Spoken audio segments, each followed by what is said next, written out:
আমরা গতকাল যে মানে ভিডিওটা করেছিলাম, তো সেই ভিডিওটাতে একটা জিনিস দেখানো হয়নি। তো সেটা হচ্ছে যে আমাদের গ্রুপ থেকে একটা ইনিশিয়েটিভ নেওয়া হয়েছিল যে সবাইকে মানে ফোন করতে এবং কথা বলতে যে আসার জন্য। তো আমি অনেককে হোয়াটসঅ্যাপ করেছি, আমার পক্ষে ফোন করাটা সম্ভব হয়নি। কিন্তু এই যে হাতে যে লিস্টটা দেখছেন, এই যে এই লিস্ট, এই যে এটা লিস্ট, এই পুরো লিস্ট তো বানিয়েছে হচ্ছে এই সুকান্ত, আমাদের এই বন্ধু। তো এবার এই লিস্ট কী করে বানিয়েছে বা কী করেছে তার সম্পর্কে ও একটু বলবে।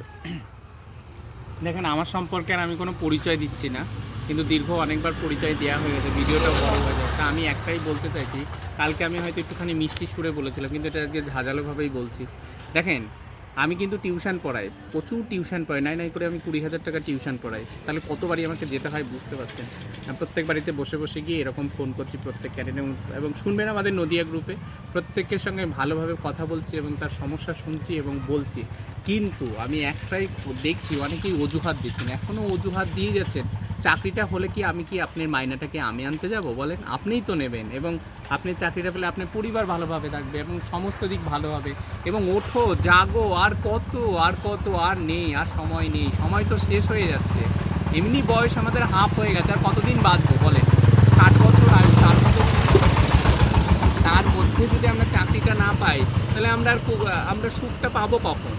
এই তো আমাদের হাফটা বয়স তো দুঃখে দুঃখেই কেটে গেল। আর চাকরি পাচ্ছি, কাল এটা করছি, কাল ওটা করছি। বেকারের মতো সমস্যা আর কারো যেন না আসে, কারণ একজন বেকার হয়ে আমি বলছি, কোথাও গিয়ে আপনি শান্তিভাবে থাকতে পারবেন না, না আত্মীয় স্বজনের বাড়ি যেতে পারছেন, না আপনি কারোর সাথে কথা বলতে পারছেন, আপনি নিজে নিজে অনুধাবন করবেন। সেটা আমার ক্ষেত্রে কিন্তু অনেক হয়েছে। আমার না যেতে পারি আমার মামার বাড়িতে, না যেতে পারি কোথাও, এই যে একটা দুঃখ কারোর সাথে গিয়ে প্রকাশ করতে পারি না। এবং এই দুঃখটা যদি ঘোচাতে চান এবং প্রত্যেকে যদি একদম বুক ফুলিয়ে বলতে চান, হ্যাঁ আমি এখন নিজে স্বচ্ছভাবে এবং নিজের পায়ে দাঁড়িয়েছি, এখন আমার সাথে কথা বলো, এবং তখন যে একটা শান্তি, সেই শান্তিটা দেখবেন কতটা ভালো লাগবে। এবং আমি তাই বলতে চাইছি, প্রত্যেকেই একইভাবে চলেন, পায়ে পায়ে নিয়ে এবং হাতে হাত ধরে চলুন। আমরা আজকে রাজপথে গিয়ে দাঁড়াই এবং আমাদের একটাই দাবি থাকবে, ইন্টারভিউ নোটিশ চাই। 50,000 নোটিশ যতক্ষণ না দেবেন ততক্ষণ আমরা এখান থেকে উঠছি না, উঠবো না। আর তোমার ওই লিস্টটা দেখাও, যে লিস্টটা কতজন হয়েছে বা কতজন। আচ্ছা, আমি একটা ব্যাপারটা দেখাচ্ছি। যাই হোক, প্রথমে আমাদের গ্রুপে যাই হোক আমাদের বন্ধুরা সবাই বলছিল কি করা যায়, তো আমার মাথা থেকে একটা বুদ্ধি আসলো যে কি করা যায়। তখন আমি প্রত্যেকে বললাম, কে কে কোন ব্লকে আছো বলে নাও।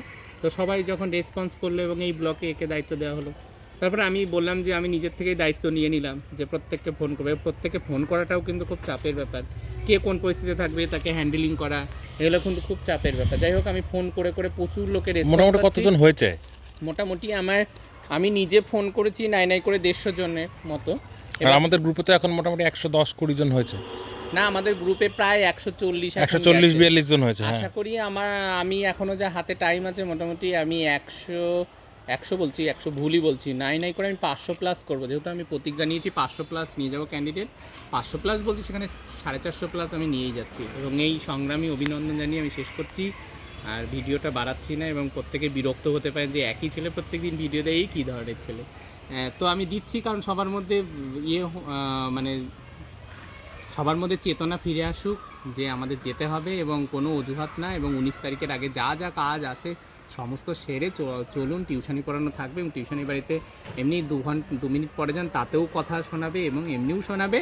তাতে ওইসব গায়ে মেখে লাভ নেই। আপনার জীবন আপনি কীভাবে তৈরি করবেন, এজন্য চলুন, আর একটা বাড়ি চলুন, তারপরে দেখা যায়। নাই এসপার নাই ওসপার নাই, ডু আর ডাই।